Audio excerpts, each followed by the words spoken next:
오늘은 이제 6장입니다. 6장인데, 6장은 반도체에서 지난 시간까지 서멀 이퀄리브리움, 평형 상태에서 관련된 전자의 밀도라든가 홀의 밀도라든가 페르미 레벨의 준위가 어딘지 이런 것들을 배웠습니다, 여러분.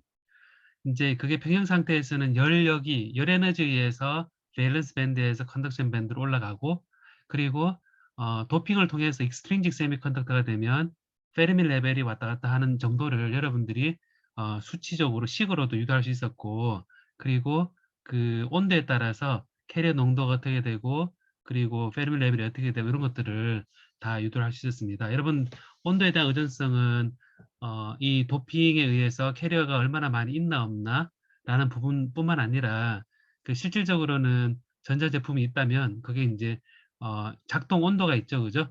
그 작동 온도 내에서 제대로 작동하고, 그 온도가 다른 곳에서는 성능이 보장되지 않는, 왜 그럴까 생각했을 때 바로 반도체가 온도 의존성이 크기 때문에 제대로 작동하지 않는 그런 영향이 있습니다. 그리고 이제 후쿠시마 원자로에서 이제 로봇이 작동하지 않는다 그랬을 때, 그런 그 반도체 재료 자체가 방사선을 맞으면 작동을 안 합니다. 안 하기 때문에 아무리 로봇과 통신 기술이 거기에 접목이 된다 하더라도 제대로 동작하는 반도체가 없기 때문에, 이제 여러분들이 이런 것들도 한번 원리적인 입장에서 생각해 볼 필요가 있습니다. 그리고 우주선에서 이제 여러 기기들이 쓰이는데, 거기서 지금 수 나노메터 첨단 반도체 재로 쓰이지 않는 이유 자체도 방사선이 우주에는 많기 때문에, 그래서 좀 큰 반도체를 써서 그냥 오래된 반도체, 튼튼한 반도체를 가지고 이제 소자를 구현하고 그 컴퓨터 시스템이나 이런 것들이 구현되어 있습니다. 그래서 특수 반도체 같이 어떤 환경 하에서 작동하지 않는 반도체도 어떤 이런 그 원리적인 관점이 필요한데요. 6장에서는 이제 어, 6장에서는 이제 제목 자체를 먼저 보도록 하겠습니다. 6장은 기본적으로 비평형 상태에서의 전하 생성과 소멸에 관한 얘기입니다. 그래서 제가 오늘은 동영상 3개가 있는데, 3개가 한꺼번에 다 보기는 오늘 시간이 안 되고 2개를 보고 3개째 보다가, 여러분 다음 시간에도 3개째 부분을 좀 연달아서 보면서 그다음 4개 다음 시간까지 6장을 스케치, 조금 비어진 부분이 있긴 한데요, 좀 스케치를 할 수 있도록 하겠습니다. 어, 이 비평형 상태에서 전하가 생성이 돼 소멸하는 것은 빛이라든가 온도를 급격히 딱 바꿨을 때 전자가 추가적으로 여기되고, 그리고 홀이 그 남는 빈자리를 만들어져서 일렉트론과 홀이 쌍으로 생성됩니다. 그래서 인트린직 반도체에서 우리가 열역이 되어서 밸런스 밴드에서 컨덕션 밴드 요 그 1.5에서 3 일렉트론 볼트 사이의 밴드 갭을 가진 세미컨덕터에서 이제 일렉트론과 홀이 쌍으로 생성된다 그랬는데, 혹은 익스트린직 반도체에서 도너 애톰을 넣으면 일렉트론이 추가적으로 되고, 어, 추가적으로 되고,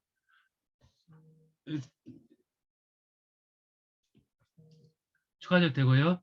그 다음에 홀이 또 추가적으로 만들어지는데, 이제 이 익세스, 이 일렉트론과 홀을 익세스 일렉트론과 익세스 홀이라고 얘기합니다.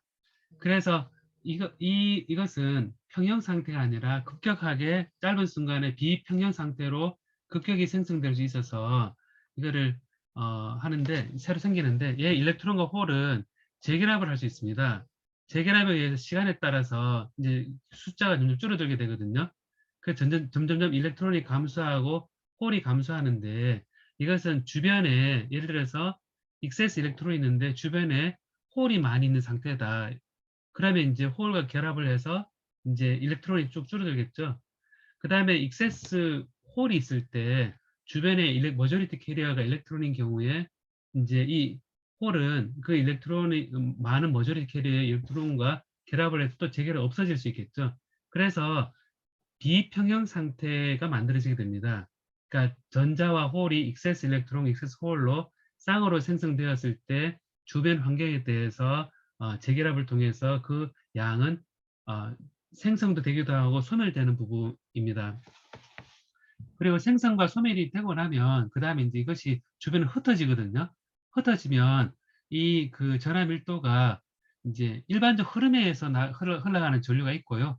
그리고 이제 생성과 재결합에 의해 소멸되는 것을 시간에 대한 의존성에 따라서 어느 특정한 위치에 들어온 것과 나온 것에 대한 그 특정한 위치에서의 전하량의 변화와 그리고 이게 그 안에서 생성된 것과 재결합된 것에 대한 그 부분을 이제 고려해서 우리가 특정한 영역에서 전하 밀도가 늘어나고 줄어들고 하는 것들을 유도할 수 있고, 그리고 공간적으로 어떻게 분포하고 있는지라는 것들을 우리가 확산 방정식이라는 것을 이제 디퓨전 이퀘이션이라는 것을 우리가 구할 수 있습니다. 그 공간적인 거죠.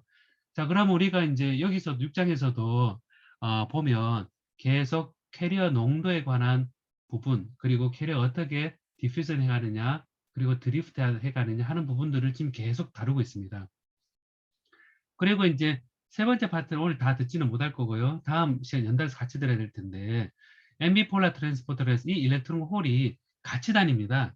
같이 다닌다 그랬을 때 이제 이 익세스 홀과 익세스 일렉트론이 서로 당기는 힘이 있기 때문에 외부의 전기장을 다 끌어주면, 여러분이 전자기학 배울 때 다이폴이라고 있었습니다. 다이폴을 그래서 이제 인슐레이터 했는데요.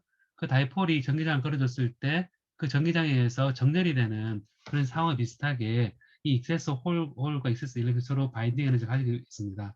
그래서 이걸 움직이려고 하지만 익세스 홀과 익세스 일렉트론이 이제 함께 움직이게 되기 때문에 이게 이제 우리가 홀과 일렉트론이 같이 있을 때 전기장 걸어주면 겉으로 보기에는 뉴트럴인데 이게 이제 한쪽 다이폴처럼 생각해서 이걸 디퓨전 해갑니다. 그래서 이걸 두 개가 다 간다 그래서 앰비폴라 디퓨전 이퀘이션을 만족해서 확산 방정식을 가지게 되는데, 이때 이제 디퓨전 컨스턴트와 모빌리티를 가지고 있어서 둘이 같이 타고 다니면 하고 다면 과연 모빌리티는 뭐에 설정될까라고 생각해 보면, 여러분이 이제 두 사람이 이제 간다 그랬을 때 한 사람은 이제 많은 걸 이제 할 수 있고, 그다음 한 사람은 이제 다른 걸 그보다는 적게 할 수 있다 그러면 전체 어떤 그 여러분 그 달리기를 할 때 이제 그 늦게 들어온 사람을 기준으로 한다 그러면 아무래도 그 플러스와 마이너스가 같이 다닌다 그랬을 때 늦게 가는 것에 의해서 이 결정된 것에 보면 이게 놀랍게도 어 마이너리티 캐리에 의해서 이 둘이 다닐 때 성질이 다 결정이 된다라는 게 이제 유도가 됩니다. 그래서 이건 되게 이 세 번째가 굉장히 중요한데요. 이제 오늘 보다가 아마 이 다음으로 넘어갈 텐데, 이제 앰비폴라 트랜스포트가 각 반도체에서 마이너리티 캐리어 특성 흐른다는 개념이 굉장히 중요한 개념으로서 여러 PN 접합 다이오드라든지 할 때 이 앰비폴라 트랜스포트 이퀘이션에서 이제 생각했던 그런 관점을 조금 더 생각할 수 있게 됩니다. 그리고 이게 끝나고 나면 여러분 그 쿼자이 페르미 레벨이라는 저는 페르미 레벨이라는 거를 이제 배웠었는데, 이제 페르미 레벨은 이제 최외곽 전자 에너지라고 생각하시는데, 평형 상태에서의 그 에너지 말고 순간적으로 전자가 생겼고 익세스 일렉트론이 있다, 순간적으로 홀이 있다, 익세스 홀이 있다 그랬을 때 이 인트린식 레벨 미드 갭에서 올라가기도 하고 내려가기도 합니다. 하는데 이게 이제 비평형 상태에서의 이제 표현할 수 있는 페르미 레벨을 쿼자이 페르미 준 페르미 레벨이라 그래서 이거는 평형 상태의 레벨이 아니죠.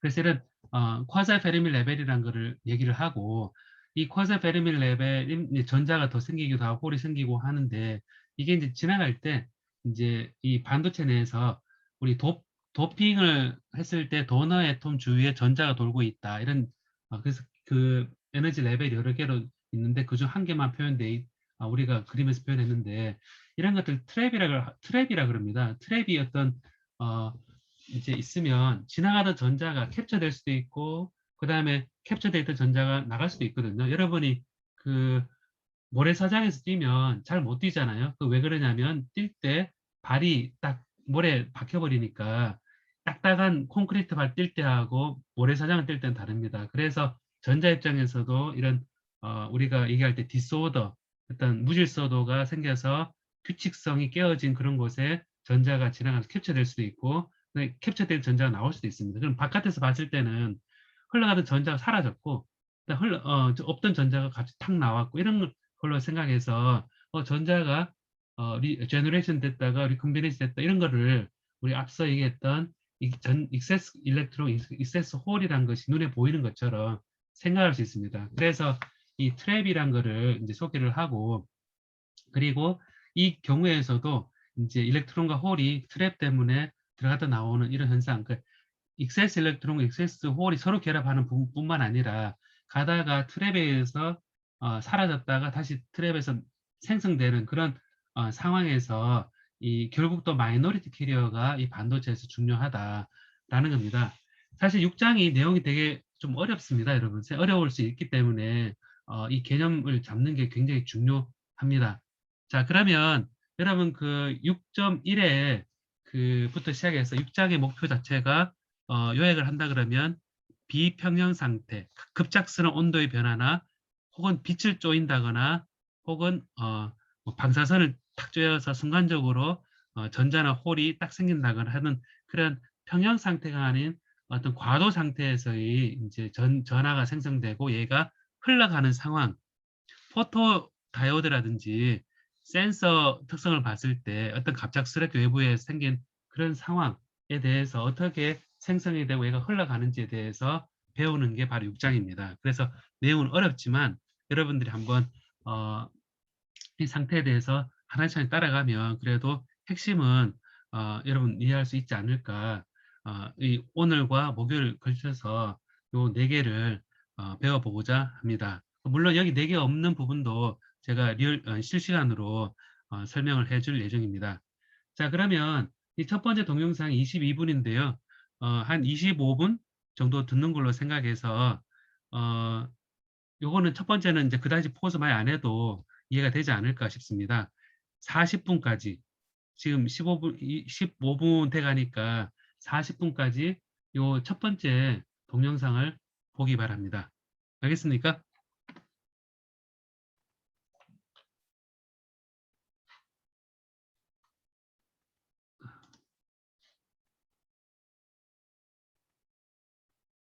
여러분 그 지금 받는 게 이제 내용을 보면요.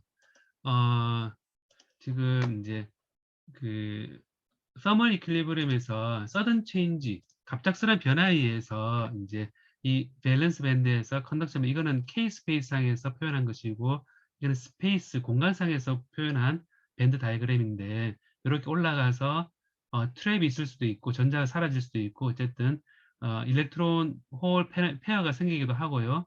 이렇게 일렉트론이 사라지기도 하고 나타나기도 하는 그런 상황에서 제너레이션과 리컴비네이션에 관한 거를 G라는 값을 이제 쓰고 R이라는 값을 써서 이런 익세스 일렉트론 정의, 이게 중요하겠죠. N-N0, 서멀 이퀄리브리엄일 때의 캐리어 농도와 그다음 홀의 서멀 캐리어 농도에서 생긴 홀, 그다음에 이 생긴 값만 델타 N과 델타 P로 표현해서 이게 이제 더 이상 이걸 곱을 것이 NP 곱을 한 것이 NI 제곱 같지 않다라는 거를 이제 얘기를 하면서 이제 이 델타 익세스 일렉트론과 익세스 홀이 이렇게 보는 것처럼 시간에 따라서 이렇게 엑스포넨셜리 감소하는 것을 유도할 수 있었습니다. 그래서 요거를 가지고 이제 요 그 캐리어 농도가 일렉트론의 익세스 캐리어에 줄어드는 게 이제 여기 마이너리티 캐리어의 값을 이제 여기에 타임 컨스턴트로 이제 고려된다는 얘기를 했습니다.